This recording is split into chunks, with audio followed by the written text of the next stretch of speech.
La Belgique, un pays petit mais influx d'Europe occidentale, a une histoire riche qui s'étend sur des millénaires.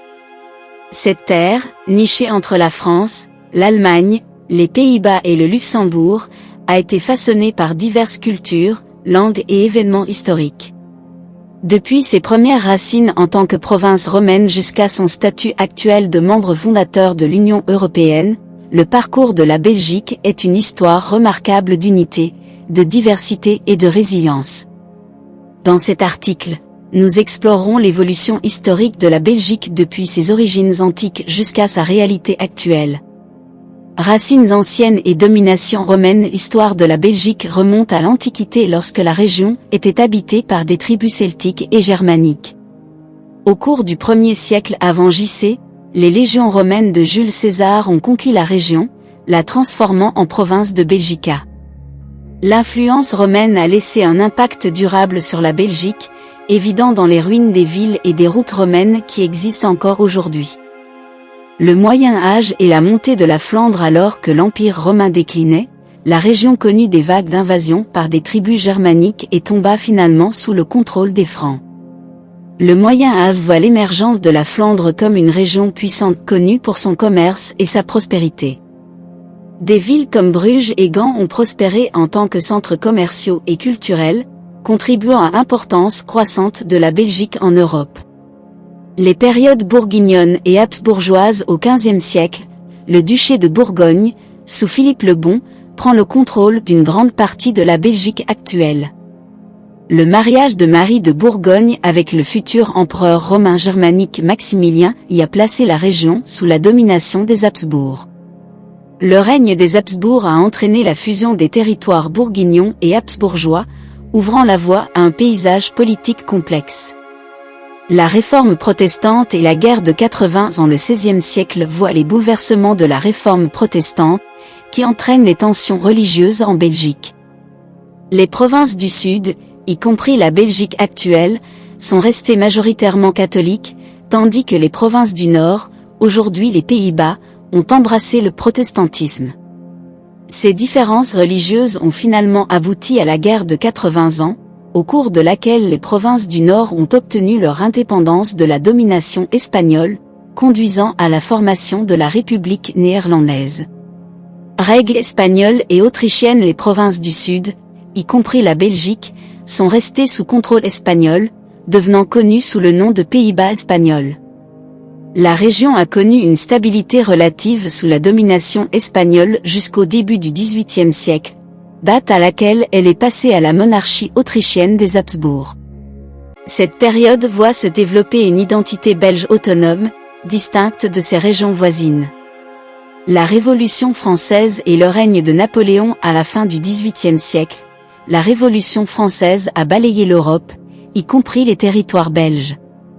La région est tombée sous contrôle français et a été incorporée à l'Empire français sous le règne de Napoléon Bonaparte.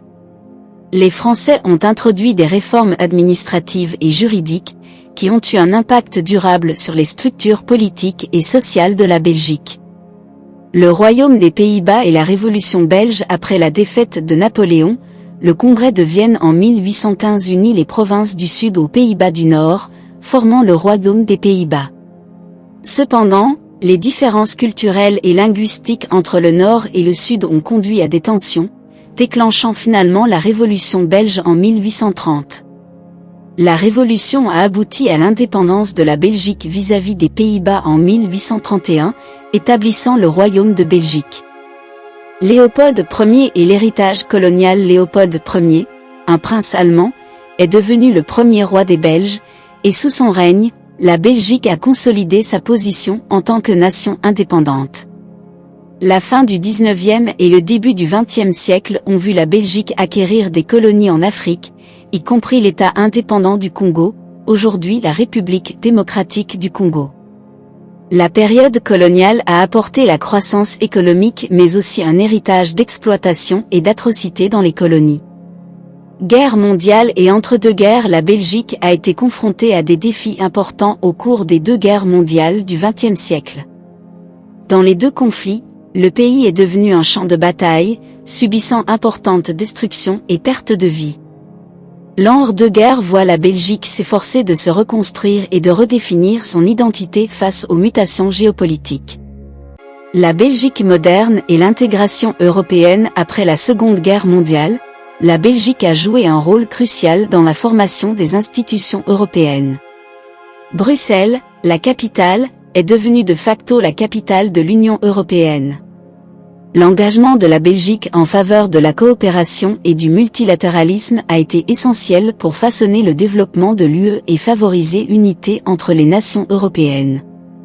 Clivage linguistique et politique. Malgré son unité sur la scène internationale, la Belgique a été confrontée à des défis internes découlant de clivages linguistiques et politiques. Le pays comprend 3 régions distinctes, la Flandre, néerlandophone, la Wallonie, francophone, et Bruxelles, bilingue. Ces divisions linguistiques ont souvent conduit à des négociations et des débats complexes sur la représentation politique et l'autonomie régionale.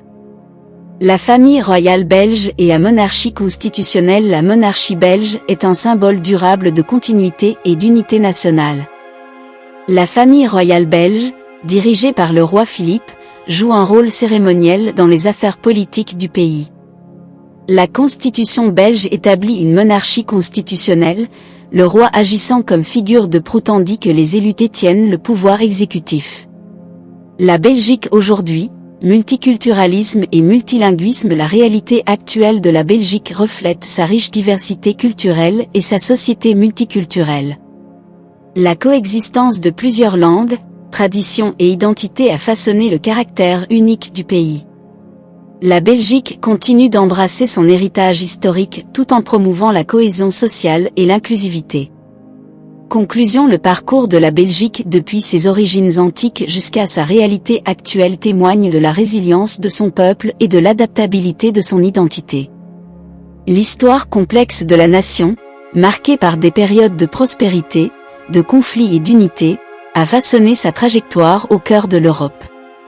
Alors que la Belgique continue de tracer sa voie vers l'avenir, elle constitue un brillant exemple de la manière dont l'unité dans la diversité peut favoriser la coopération et le progrès sur les fronts nationaux et internationaux.